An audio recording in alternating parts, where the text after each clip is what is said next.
जब तक इस देश में संविधान जीवित है तब तक ये कोई आखिरी और सेकेंड लास्ट इलेक्शन नहीं हो सकता। ये देश किसी धर्म ग्रंथ से नहीं चलता, ना बाइबल, ना कुरान, ना भगवत गीता और ना और कोई धर्म ग्रंथ। अगर ये देश चलता है तो वो संविधान के विचारधारा पर चलता है।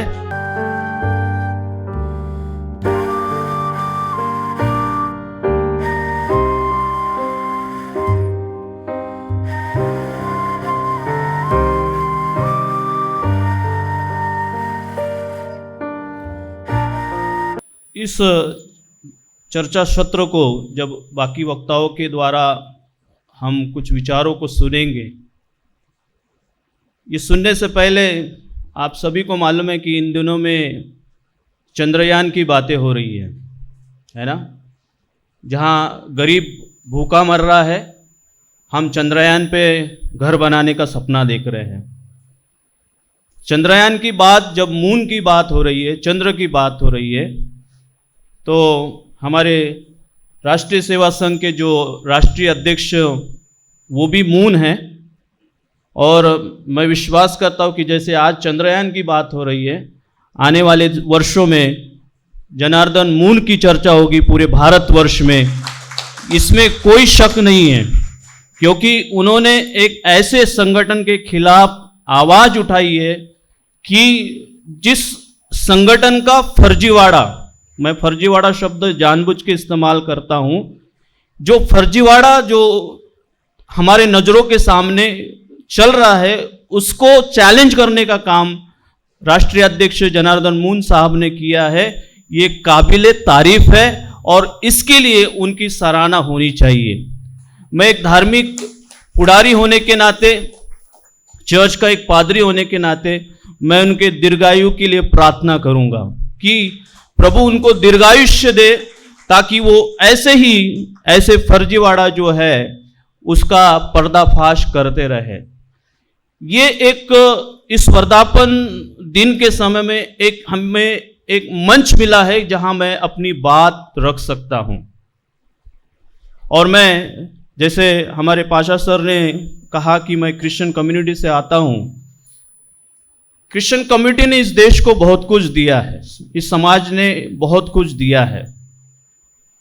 हम पे एक जो लालचन लगाया जाता है कि हम धर्मांतर करते हैं, मैं उन तमाम लोगों को चैलेंज करना चाहूंगा कि धर्मांतर की एक सादी रिपोर्ट या केस भी कहीं भारत में सिद्ध हो जाए तो हम अपने कामों को, जो समाज कल्याण के लिए, मनुष्य के उत्थान के लिए हम काम करते हैं, वो हम बंद कर देंगे।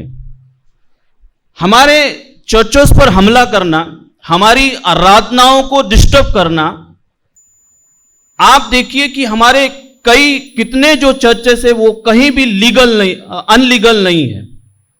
वो सारी प्रॉपर्टियां मिशनरियों के द्वारा, मिशनरियों ने अपने लहू का पानी कर कर खरीद कर आज वो प्रॉपर्टियां खड़ी करने का काम जो किया है, वो एक भी प्रॉपर्टी अनलीगल नहीं है, सब कुछ प्रॉपर्टी लीगल है। उसके बावजूद भी प्रति रविवार को हम अपने चर्चों में जब आराधनाएं करते हैं तो कुछ हुड़दंग मचाने वाले लोग हमारे चर्चों में घुसकर हमारी आराधनाओं को डिस्टर्ब करना, हमारे सामानों को तोड़ना, हमारी माता बहनाओं को मारना, और इस प्रकार की घटनाएं ये भारतवर्ष में हो रही है। और इस घटना जब हो रही है तो उसके पीछे की स्ट्रैटेजी ये होती है कि पहले से ही जाकर पुलिस में वो कंप्लेंट कर कर आकर हमारे ऊपर हमला करके, जब हम पुलिस स्टेशन में जाते हैं तो किसी भी पुलिस स्टेशन में हमारी एफआईआर तक नहीं ली जाती। क्या हम इस भारत के नागरिक नहीं है? क्या हम संविधान को मानने वाले नहीं है? क्या हम भारत के, इस भारत में, आजादी के भारत में हमारा योगदान नहीं है? फिर इस प्रकार का व्यवहार जब हमारे समाज के साथ किया जाता है तो कहीं ना कहीं ये निंदनीय है और ये बहुत ही दुखद बात है, और इसका कहीं ना कहीं विरोध होना चाहिए। हम कई बार, वैसे हमारा समाज कभी रास्ते पर आता नहीं, शांति प्रिय समाज उसको संबोधित किया जाता है। हम प्रार्थना, भक्ति, आराधना पर विश्वास करने वाले लोग हैं। हम कभी रास्ते पर नहीं आए, लेकिन मैं आपको बता दूं कि पिछले 9 सालों में ऐसी कुछ घटनाएं हुई हैं जिसके कारण हमें भी रास्ते पर आकर विरोध प्रदर्शन करने के लिए मजबूर किया गया है। और इसके पीछे का जो षड्यंत्र है वो जानबूझकर जो शांति प्रिय लोग हैं उन लोगों को डिस्टर्ब करना, ये उनकी नीति है, ये आरएसएस की नीति है। मणिपुर जैसी घटना का उजागर मैं जानबूझ के यहां पर करना चाहूंगा। और आप लोग को पता है या नहीं पता है, इस 2 समाज की लड़ाई में मणिपुर की जो इतिहास है या मणिपुर का जो इस दिनों में सब तरफ चर्चा जो शुरू है, मैं आपको बताना चाहूंगा कि इस पूरे दौरान 350 चर्चेस जलाए गए। कितने चर्चेस? 350 चर्चेस। क्या वजह है? क्यों हमारे धार्मिक स्थलों को निस्तनाबूद किया गया? और उन लोगों को आज जंगल में रहने की नौबत आ गई है। क्या वो इंसान नहीं है? क्या वो मनुष्य नहीं है?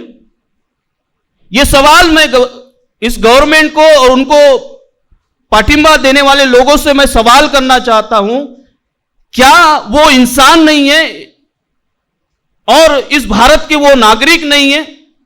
और ये बड़ी शर्मसार करने वाली घटना है कि जब 2 महिलाओं को रेप करके नग्न घुमाया जाता है, उस पर सादी चर्चा तक नहीं होती और हमारे देश के प्रधानमंत्री उस पर 2 शब्द भी नहीं बोलते।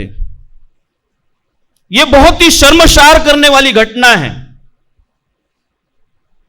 हमारी माता बहनाओं को कोई अगर इस प्रकार से नंगा घुमाए या उनके वस्त्र निकालकर उनके साथ बलात्कार करके उनको नग्न, उनके गुप्त अंगों को छूकर उनकी ढिंड निकाली जाए, तो क्या हम चुप बैठेंगे? यह सवाल मैं आपसे कर रहा हूं। हम चुप बैठेंगे? और हमने चुप भी नहीं बैठना चाहिए। और इसका जवाब 2024 में हमको देना पड़ेगा। इसका जवाब हमको 2024 में देना पड़ेगा। यह खोखली अर्थव्यवस्था, यह खोखला दिखावा उखाड़ कर फेंके बिना इस देश को प्रगति पर हम नहीं देख सकते। अब सब तब चर्चा हो रही है कि डेवलपमेंट डेवलपमेंट डेवलपमेंट, सड़कें बना दी, ब्रिज बना दिए, ये बना दिया, वो बना दिया। आप घर को कितना भी सुंदर बना लीजिए, उसमें सारी सुख सुविधाएं लगा दीजिए, पर घर में अगर अंतर्कलह होगा तो वो घर टिक नहीं पाएगा। और यही काम ये लोग, जो सरकार है और आरएसएस जो है, बजरंग दल और जो बाकी लोग है, वो करने का काम कर रहे हैं मेरे प्रियो। ये जैसे आज हमारा विषय है संविधान की रक्षा। हम सुनते आ रहे हैं कि संविधान को धक्का लगा है या धक्का पहुंचाने का काम हो रहा है।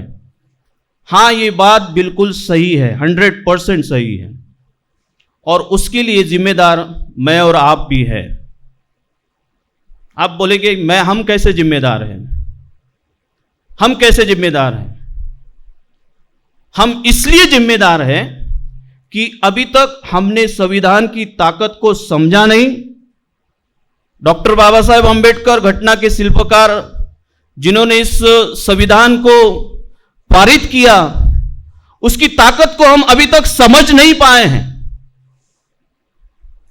हम में से कितने लोग यहां पर बैठे हैं? कम से कम 100 लोग हैं।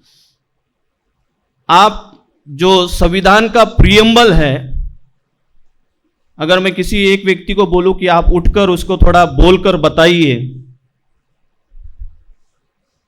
बिना देखे, तो कितने लोग बोल पाएंगे? हमने पढ़ा ही नहीं। हम सार्वजनिक वाचन कराते हैं, लेकिन हमने अपने बच्चों को आने वाले पीढ़ी को हमने कभी वो सिखाया नहीं। उसकी ताकत, इस देश में संविधान को कोई खत्म नहीं कर सकता अगर हम अपने बच्चों को और आने वाले पीढ़ी को संविधान के प्रति हम जागरूक नहीं करेंगे, या जो काम हमने करना चाहिए वो नहीं करेंगे, तो हाँ, मैं ये जरूर कहूँगा कि संविधान नष्ट होने में कुछ समय नहीं लगेगा। इसके जिम्मेदार हम भी हैं, और वही काम राष्ट्रीय सेवक संघ जो असली में है वो कर रहा है। मैं जनार्दन बुन साहब को बहुत बहुत मन से धन्यवाद देना चाहूँगा। प्रियो, हमारा जो समाज मसीह समाज है, इस समाज ने इस देश को बहुत कुछ दिया। आदिवासी, दलित, कुचले लोगों को शिक्षा देने का काम मिशनरियों ने किया, और वो काम आज भी चालू है, शुरू है।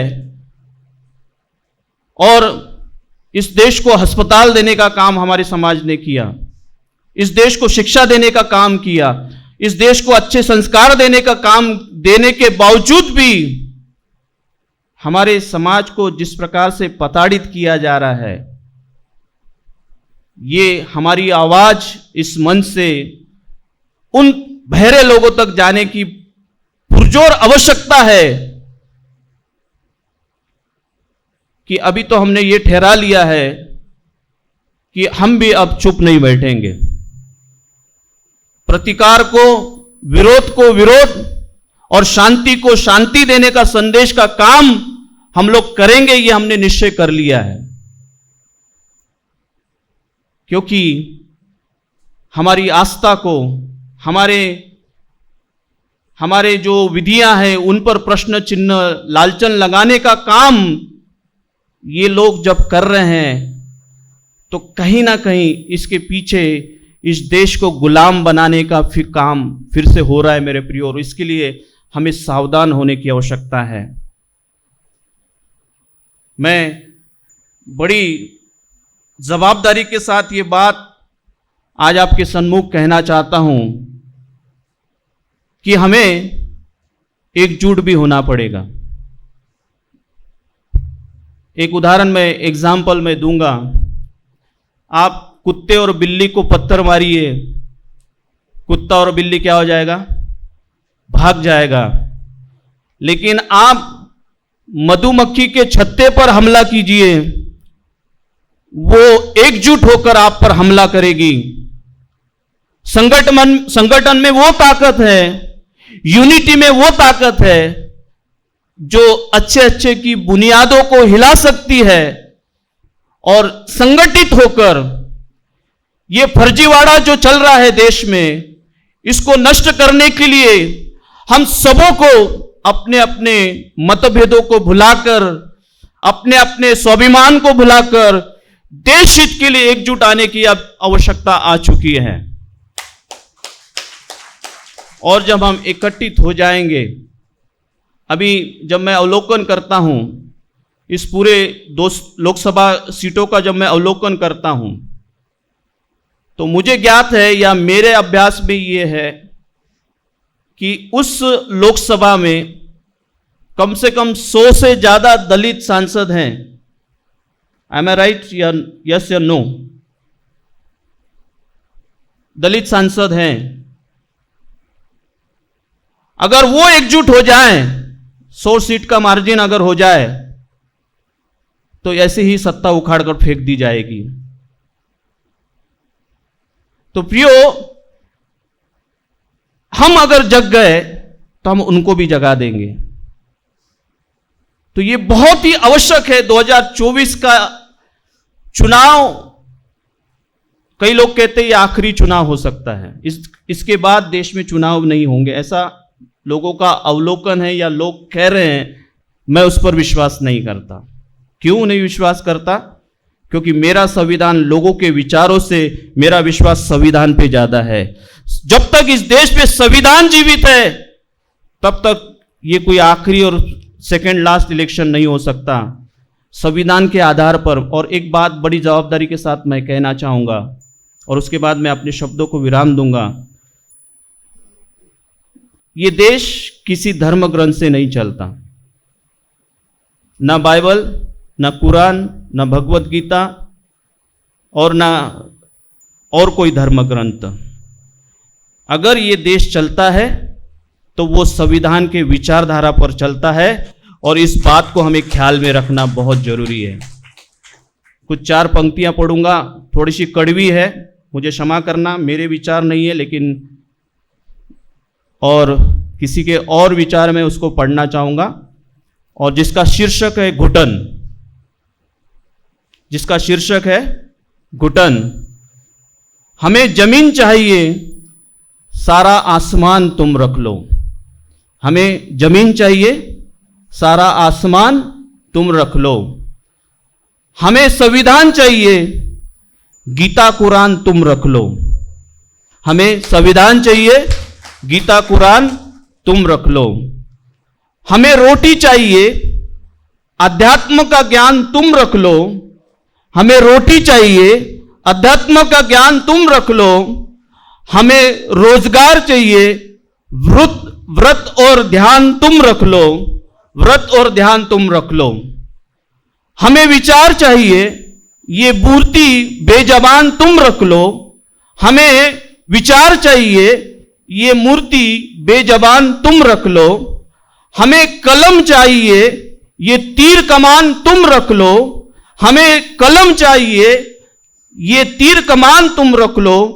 हमें सम्मान चाहिए, ये क्रूर भगवान तुम रख लो। हमें सम्मान चाहिए, ये क्रूर भगवान तुम रख लो। हमें इंसान चाहिए, ये जाति का भान तुम रख लो।